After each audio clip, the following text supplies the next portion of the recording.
मेरे क्रूर हस्बैंड, आज मेरा भी फास्ट है। मोक्ष की बात सुनकर जैस्मिन उसे अपनी आंखें बड़ी किए देखने लगी तो मोक्ष ने मुस्कुराते हुए हाँ में सिर हिला दिया। औनी भी अब तक शौक से बाहर आ गई थी और उन दोनों की बातें सुन रही थी। तभी वो एकदम से उसके पास आई और खुश होते हुए बोली, वाह जैस्मिन, मोक्ष ने भी तेरे लिए फास्ट लिखा है। कितनी लकी है यार तू। अब आगे। औनी ने इतना कहा था कि साहिल मम्मा मम्मा चिल्लाता हुआ अंदर आया, जिससे मोक्ष ने जैस्मिन का हाथ छोड़ दिया। अब तक साहिल भी जैस्मिन के पास आ गया था और उसके पीछे पीछे गायत्री जी भी खाने की प्लेट लेके आई और बड़े ही प्यार से मोक्ष के आगे खाना रख दिया, जिसे देखकर जैस्मिन ने कहा, मम्मा इतना खाना मत दीजिए, क्योंकि आपके जमाई का तो आज करवा चौथ का व्रत है और साहिल इतना सब कैसे खाएगा। जैस्मिन की बात सुन के गायत्री जी मोक्ष को देखने लगी, जो बिना किसी एक्सप्रेशन के अपने लैपटॉप में देख रहा था, जिससे जैस्मिन ने फिर से कहा, देखिए मोक्ष, कुछ खा लीजिए। मुझे तो आदत है फास्ट रखने की, पर आपको वीकनेस आ जाएगी। जिसके जवाब में मोक्ष ने बिना उसे देखे कहा, तुम्हारे कुछ भी कहने से मेरा मन नहीं बदलने वाला। जब तुम खाओगी तब मैं भी खा लूँगा। पर मोक्ष, मुझे रात को 10 भी बज सकते हैं, मेरे लिए खा लीजिए। जिसके जवाब में मोक्ष उसे देखकर एक स्माइल करते हुए कहा, तुम्हारे लिए ही तो नहीं खा रहा हूँ मेरी जान। मोक्ष की बात सुन के जैस्मिन के गाल लाल हो गए और उसे बेहद शर्म आने लगी, क्योंकि उसकी मम्मी भी उसके पास ही खड़ी थी। जैस्मिन की तो मोक्ष की बातों से बोलते ही बंद हो गई थी। वह किसी से नजरें नहीं मिला पा रही थी और उसके उल्टा मोक्ष बिना किसी एक्सप्रेशन के अब भी अपने लैपटॉप में देख रहा था और गायत्री जी हल्के हल्के मुस्कुरा रही थी और औनी भी जैस्मिन को देखकर हंस रही थी। जैस्मिन तो अपनी नजरें नीचे किए मन में ही खुद से कह रही थी, बहुत बेशर्म हो गए हैं मोक्ष, किसी के सामने कुछ भी कह देते हैं। औनी के सामने हाथ पकड़ लिया और फिर मम्मा के सामने भी। चलो औनी का तो कोई बात नहीं, लेकिन मम्मा के सामने भी चुप नहीं रह सकते। जैस्मिन अपनी सोच में ही थी कि उसकी गोद में साहिल आके बैठ गया और उसके गालों को सहलाते हुए कहा, मम्मा, साहिल को भूख लगी है। साहिल की बात पर गायत्री जी बोली, आ जाओ साहिल, आज नानी आपको खाना खिलाएगी। आज नानी ने साहिल के लिए पनीर का पराठा बनाया है। गायत्री जी की बात पर साहिल हंसता हुआ उनके गोद में चला गया, जिसे लेकर गायत्री जी बाहर चली गई और औनी भी जैस्मिन से बोली, चल हम भी छत पर चलते हैं, वैसे भी यह कथा होने में बहुत टाइम है। जिसके जवाब में जैस्मिन ने एक नज़र मोक्ष को देखा और मोक्ष ने भी उसे देखा और फिर आंखों से ही जाने के लिए इशारा कर दिया, जिससे जैस्मिन ने भी मुस्कुराते हुए औनी का हाथ पकड़ा और भागते हुए रूम के बाहर चली गई और छत पर जाके पूरी छत पर तितलियों की तरह घूमने लगी और अपने छत पर उगे अपने पौधों को देखने लगी। तभी औनी पीछे से आई और उसका हाथ पकड़कर पास में रखे चेयर पर बिठा दिया और खुद भी बैठते हुए बोली, चल अब मुझे बता कैसे हुआ सब। जिसके जवाब में जैस्मिन ने कंफ्यूज होते हुए कहा, क्या सब। जैस्मिन की बात पर औनी ने आंखें छोटी करके उसे घूरते हुए बोली, अब ज़्यादा भोली मत बन, मुझे सब पता है कि तुम दोनों ने सब कुछ कर लिया है। OMG, मैं तो सोच सोच कर ही पागल हो रही हूँ। कितना रोमांटिक रहा होगा सब कुछ। माय गॉड, मोक्ष कितना रोमांटिक है यार। जब वो सबके सामने इतना ओपन है तो अकेले में क्या क्या करता होगा। और मैंने तो आज देखा कि वो कितना ज़्यादा हैंडसम है। उसके शार्प नोज और जो लाइन, ब्राउन आइज, उसके किलर स्माइल और वो बेनी हैंड। हाय, मुझे तो क्रश आ गया है तेरे पति पे। अवनी की बात सुनकर जैस्मिन ने हंसते हुए कहा, क्या बात है, 1 साल में मैंने जितना मोक्ष को नहीं देखा उतना तूने 1 घंटे में देख लिया। जिसके जवाब में अवनी डेविल स्माइल करते हुए बोली, हाँ हाँ, बड़ी आई तूने नहीं देखा। ऑलमोस्ट तूने तो वो देखा होगा जो कोई नहीं देख सकता। अवनी की बात पर जैस्मिन शर्माते हुए बोली, हट पागल, कैसे बात कर रही है, ऐसा कुछ भी नहीं है। देख जानू, अब नखरे मत कर, बताना कैसे किया मोक्ष ने, तुझे दर्द हुआ था। अवनी की बात पर जैस्मिन के गाल लाल हो गए और वो नीचे नजर किए बोली, चल पागल, मैं कुछ नहीं बताऊंगी, मुझे शर्म आती है। अच्छा जी, जब किया तब शर्म नहीं आई और अब मुझे बताने में शर्म आ रही है। मैंने कुछ नहीं किया, वो सब मोक्ष करते हैं। जैस्मिन की बात सुनकर अवनी ने उसके गले में बाहें डाल दी और एक्साइटेड होते हुए बोली, आय हाय मेरी जान, अब समझी। मैं भी तो कब से वही पूछ रही हूँ कि कैसे किया तेरे मोक्ष ने। अवनी की बात सुनकर जैस्मिन नीचे नज़र किए हल्के हल्के मुस्कुराते हुए अपने दांतों से अपने निचले होठों को काटने लगी। तभी अवनी बोली, बता भी। मोक्ष के बर्थडे वाले दिन वो पहली बार मेरे पास आए थे। जिसके जवाब में अवनी ने एक्साइटेड होते हुए कहा, फिर उन्होंने मुझे गोद में उठाकर बेड पर बिठा दिया, फिर किस किया और फिर वो सब। जैस्मिन की बात पर अवनी ने मुंह सड़ाते हुए कहा, ये क्या था, ऐसे बताएगी, थोड़ा डिटेल में बताना। अवनी की बात सुनकर जैस्मिन मुंह बनाते हुए बोली, अब इससे ज़्यादा नहीं बताऊंगी मैं, तो मुझे परेशान मत कर। जैस्मिन की बात पर अवनी ने कहा, अच्छा, तो खुद कुछ मत बता, बस मैं जो पूछूंगी उसका जवाब तो देगी ना। ऐसा कहकर उसने जैस्मिन का हाथ पकड़ लिया और उसे देखते हुए बोली, अच्छा ये बता, दर्द हुआ था। जिसके जवाब में जैस्मिन ने आंखें बड़ी करके कहा, दर्द मत पूछ बहन, जान निकल गई थी मेरी। मोक्ष भी डर गए थे मेरी चीख सुनकर। तूने सही कहा था अवनी, पहली बार में बहुत दर्द होता है। जैस्मिन की बात सुन के अवनी ने घबराहट वाले स्माइल लिए आगे पूछा, अच्छा, उससे पहले तो कैसा फील कर रही थी। जिसके जवाब में जैस्मिन ने उसके हाथ को कसकर पकड़ते हुए बोली, मैं तो चुपचाप लेटी हुई थी, लेकिन जब मोक्ष ने मेरी परमिशन मांगी तो मैंने हाँ तो कर दिया था, लेकिन मुझे बहुत डर लग रहा था। मुझे तो तेरी बातें ही याद आ रही थी कि बहुत दर्द होता है, और सच में इतना दर्द तो मुझे कभी नहीं हुआ था। जैस्मिन की बात सुन के अवनी ने डरते हुए कहा, बहन, तुम मुझे अपने फर्स्ट नाइट बता रही है या डरा रही है। अच्छा ये बता, जब तुझे दर्द हुआ तो फिर मोक्ष ने क्या किया। वो मुझे दर्द में देखकर गिल्ट फील कर रहे थे और रुक भी गए थे, और बाद में जब मेरा दर्द कम हुआ था तब उन्होंने कंटिन्यू किया। तो तुझे फिर से दर्द हुआ हो। हाँ हो रहा था, लेकिन थोड़ा थोड़ा। जैस्मिन की बात पर अवनी ने अपना सलाइवा गटकते हुए कहा, वैसे अभी भी होता है क्या। अवनी की बात पर जैस्मिन ने मुंह बनाते हुए बोली, हाँ बहन, मुझे तो होता है, पर मोक्ष के लिए सह लेती हूँ। जैस्मिन ने इतना ही कहा था कि नीचे से उसकी मम्मी की आवाज़ आई, जैस्मिन नीचे आजा बेटा, कथा का टाइम होने वाला है, तैयार हो जा, यह सारी बातें आज ही कर लेगी।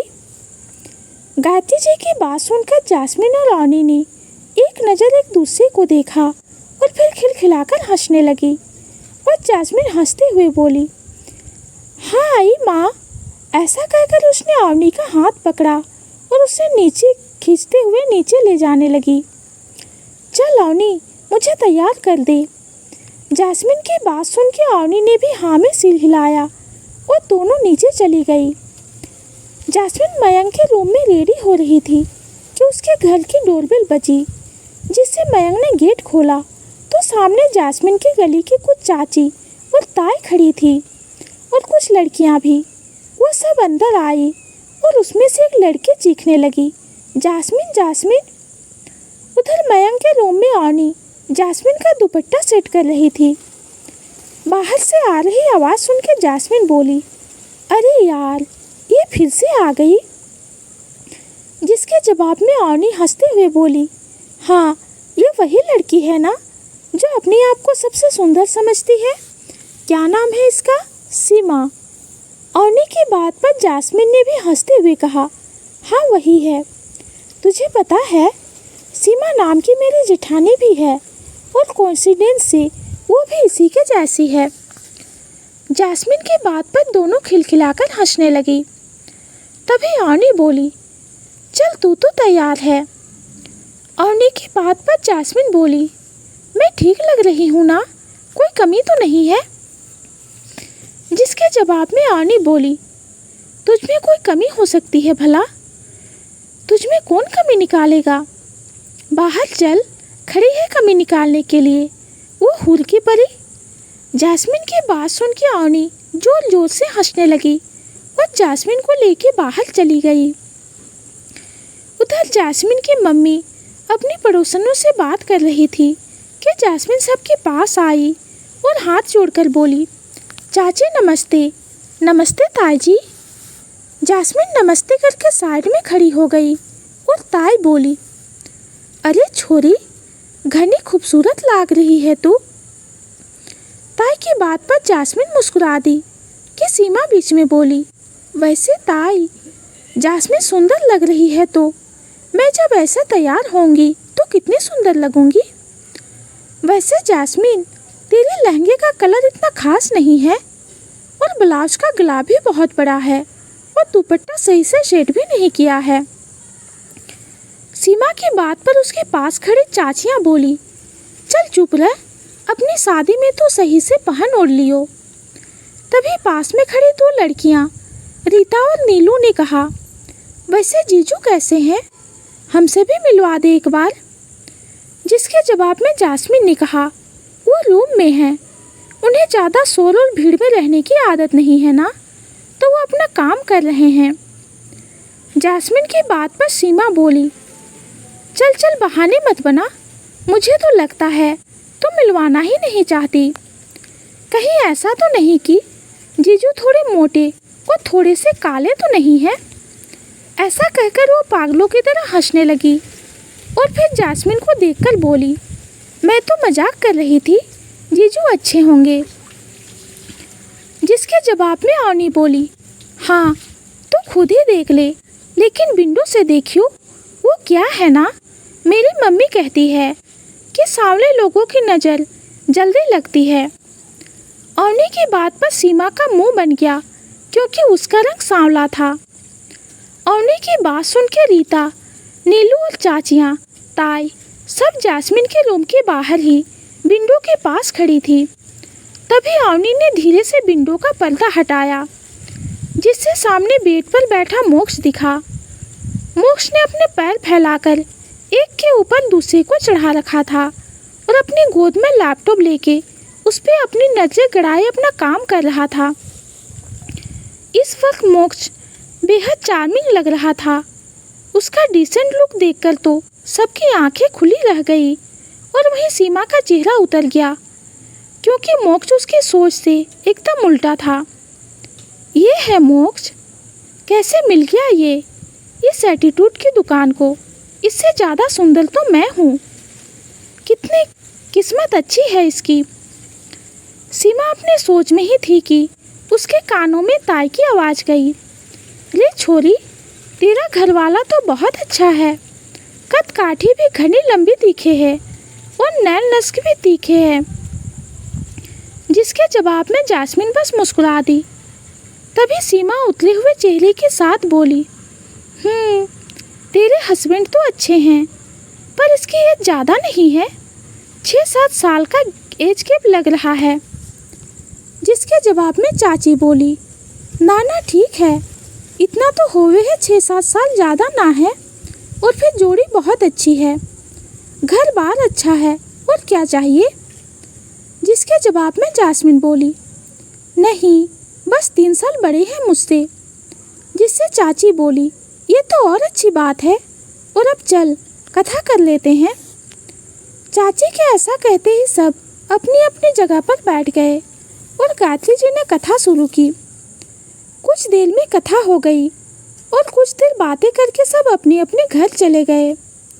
तभी आकाश और कुणाल आए और कुणाल जास्मिन से बोला, अच्छा जास्मिन, अब हम चलते हैं, मम्मी का फ़ोन था, वो बुला रही है।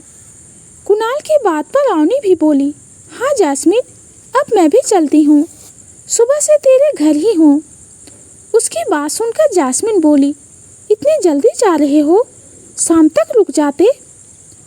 जास्मिन की बात पर अवनी बोली, नहीं जास्मिन, तुझसे मिलना था, मिल लिए, अब घर जाना है, बहुत काम है, और फिर मम्मा का भी फास्ट है। अवनी की बात सुनकर जास्मिन ने भी हाँ में सिर हिलाया और वहीं आकाश एकटक सजी हुई जास्मिन को देख रहा था। जास्मिन की मांग में सजा लाल सिंदूर, गले में मंगलसूत्र और चेहरे पर मोक्ष के नाम का नूर, जिसे देखकर आकाश अपने मन में सोचने लगा, कितनी बदल गई हो तुम, अब तुम में मोक्ष की वाइफ दिखती है, मिसेस जास्मिन सिंघानिया। मेरी जास्मिन अब मोक्ष के रंग में रंग गई है। यह सोचकर उसने अपनी आंखें बंद की और फिर जास्मिन को देखकर मुस्कुराते हुए बाय किया। जास्मिन ने भी उसे मुस्कुराकर देखा। इधर मोक्ष भी अपना काम करके थक गया था, जिससे उसने अपना लैपटॉप साइड में रखा और एक नज़र दीवार पर टकी घड़ी को देखा, जिसमें 4:30 बज रहे थे। जिसे देखकर मोक्ष खुद से बोला, oh no, I am getting hungry now. ये जास्मिन कैसे रहती है पूरा दिन बिना कुछ खाए। उधर किचन में जास्मिन मोक्ष के लिए मिल्क कॉफ़ी बना रही थी और गायत्री जी उन दोनों के लिए चाय बना रही थी। तभी गायत्री जी जास्मिन को देखने लगी और उसके हाथों को पकड़कर उसके बैंगल्स छूते हुए बोली, बेटा, ये तो तेरे पास नहीं थे ना। जिसके जवाब में जास्मिन शर्माते हुए बोली, ये कल रात मोक्ष लेके आए। जास्मिन की बात पर गायत्री जी के फेस पर बड़ी सी मुस्कुराहट आ गई और वो जास्मिन को देखते हुए बोली, वहाँ सब ठीक है ना बेटा।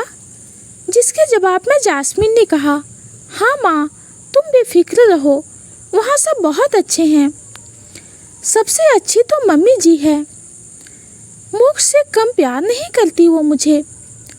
जास्मिन की बात पर गायत्री जी के मन को एक सुकून मिला। तभी जास्मिन ने मोक्ष की कॉफ़ी अपनी और गायत्री जी के चाय के ट्रे में ली और बोली, चलो माँ, चाय पीते हैं। जास्मिन की बात पर गायत्री जी ने अपना चाय का कप उठाते हुए कहा, नहीं बेटा, तू जा, मैं हॉल में बैठकर पीऊँगी। चलो ना माँ, हमारे साथ ही पीना। जास्मिन जिद नहीं करते बेटा, जा, मोक्ष के साथ चाय पी, नहीं तो उन्हें बुरा लगेगा। उनके साथ तो रोज पीती हूँ, आज तुम्हारे साथ हॉल में पीऊँगी। तुम रुको, मैं मोक्ष को कॉफ़ी देकर आती हूँ। जास्मिन की बात पर इस बार गायत्री जी ने आंखें दिखाते हुए कहा, जास्मिन, मान जा बेटा। उधर मोक्ष अपनी सोच में ही था कि जास्मिन रूम में आई और मोक्ष को देखने लगी। उसके हाथ में ट्रे देकर प्यार से मोक्ष को देखा, जो उसे देखकर मुस्कुरा रहा था।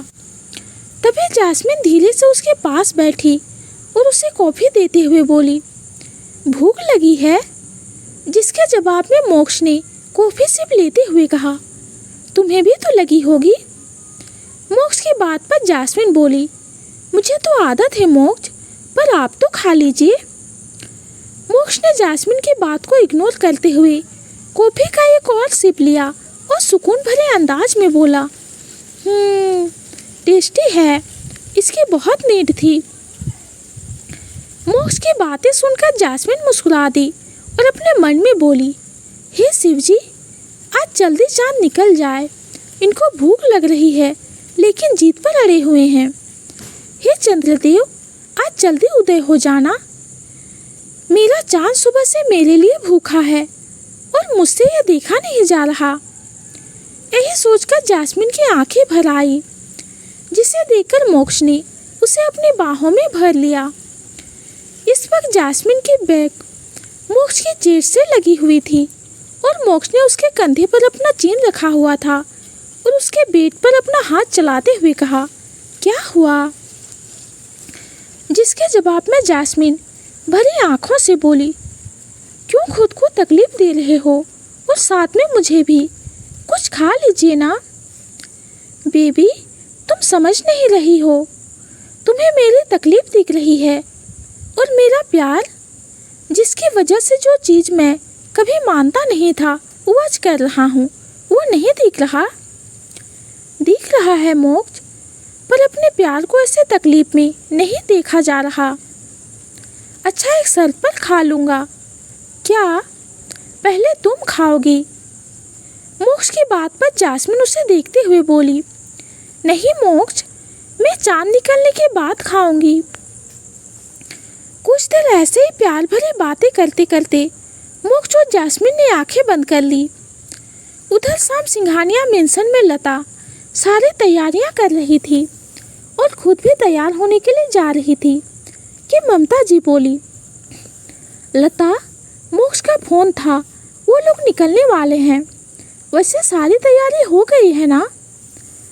ममता जी की बात पर लता ने कहा, हाँ माँ, सब तैयार है।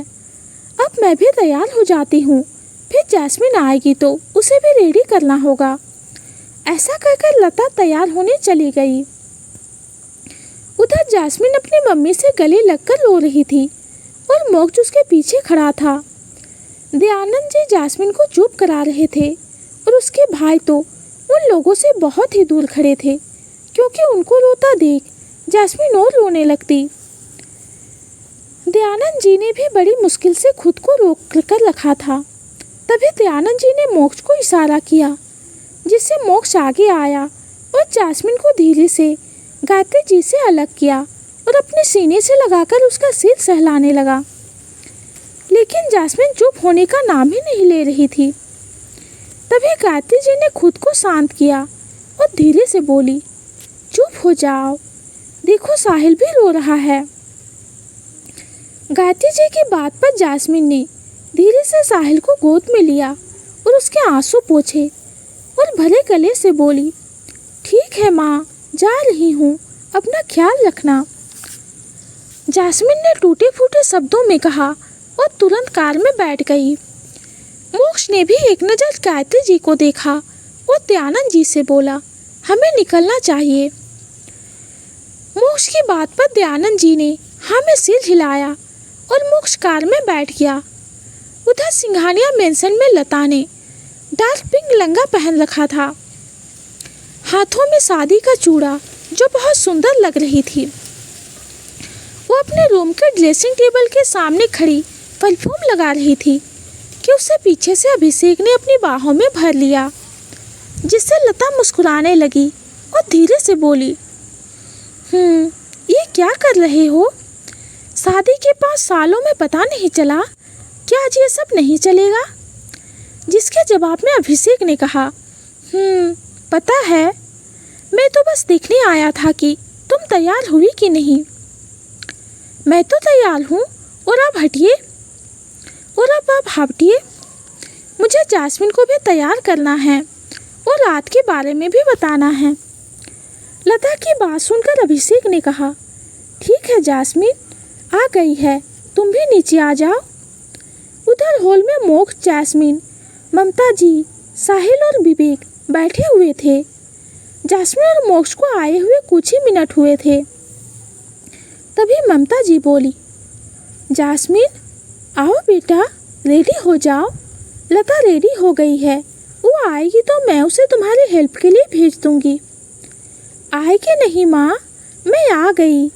ऐसा कहकर वो जैस्मिन को तुरंत अपने साथ ले गई। उसके जाते ही मोक्ष भी अपने रूम में चला गया और अभिषेक वहीं बैठ गए।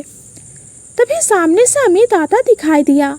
उसकी गोद में लिली थी, जिसको देखकर अभिषेक एकदम से उठे और अमित की तरफ बढ़ते हुए लिली को गोद में लेके बोले, आ गई मेरी प्रिंसेस, डैडी ने आपको बहुत मिस किया। तो लिली ने उसके गाल पर किस करते हुए बोली, लिली ने भी आपको बहुत मिस किया डैडी। लिली के आने से वहाँ सबके चेहरे खिल गए थे, लेकिन कोई था जिसका मुंह बन गया था, और वो था साहिल, जो विवेक की गोद में बैठा घूरते हुए नजरों से लिली को देख रहा था। कुछ ही देर में सब छत पर थे, बस लता और जैस्मिन अभी नीचे थे। मोक्ष ने भी आज वाइन रेड कुर्ता और वाइट पजामा पहन रखा था, जिसमें वो बहुत ही ज़्यादा डिसेंट लग रहा था, लेकिन उसकी नज़र बार बार जैस्मिन को ही ढूंढ रही थी। सब अपनी अपनी तरह से शाम को एंजॉय कर रहे थे, लेकिन साहिल और लिली एक कोने में लड़ रहे थे। साहिल लिली पर रोब जमाते हुए कह रहा था, अब मेरी मम्मा भी आ गई है। जैसे बली माँ बले पापा को मुन के साथ देखती है ना, वैसे अब मम्मा भी मेरे पापा को देखेगी। साहिल बोल रहा था और लिली अपनी कमर पर हाथ रखे बड़ी बड़ी आंखों से उसे देख रही थी। तभी सबकी नज़र सामने से आती जैस्मिन पर गई। वाइन रेड लहंगे के साथ गोल्डन ज्वेलरी, हाथों में शादी का चूड़ा, होठों पर वाइन रेड लिपस्टिक, मांग में सिंदूर, बालों में गजरा। जैस्मिन अपने हाथों में छलनी और पूजा की प्लेट लिए नीचे नजर करके आ रही थी, और सारे घरवाले उसे ही देख रहे थे। और मोक्ष तो उसे देखते हुए अपनी भूख प्यास सब भूल गया था। तभी विवेक ने कोहनी मारते हुए कहा, बस करो मोक्ष, पूरी रात बची है उसे देखने के लिए। विवेक की बात पर मोक्ष ने उसे घूरकर देखा। तभी अभिषेक की आवाज़ सबके कानों में गई, चलो विधि शुरू करते हैं, चांद निकल गया है। अभिषेक के कहते ही अभिषेक और मोक्ष एक जगह खड़े हो गए, जिससे लता और जैस्मिन भी उसके सामने खड़ी हो गई। लेकिन तभी सबके कानों में साहिल की आवाज़ गई, मम्मा आप डैडी के पास क्यों गई? आप पापा को मुन के साथ देखो, डैडी को नहीं। तो दोस्तों, आगे की स्टोरी जानेंगे हम अगली वीडियो में। आज की स्टोरी आप सबको कैसी लगी कमेंट में ज़रूर बताइए। कहानी पसंद आती है तो चैनल को लाइक और सब्सक्राइब कीजिए। कहानी सुनने के लिए आपका बहुत बहुत धन्यवाद।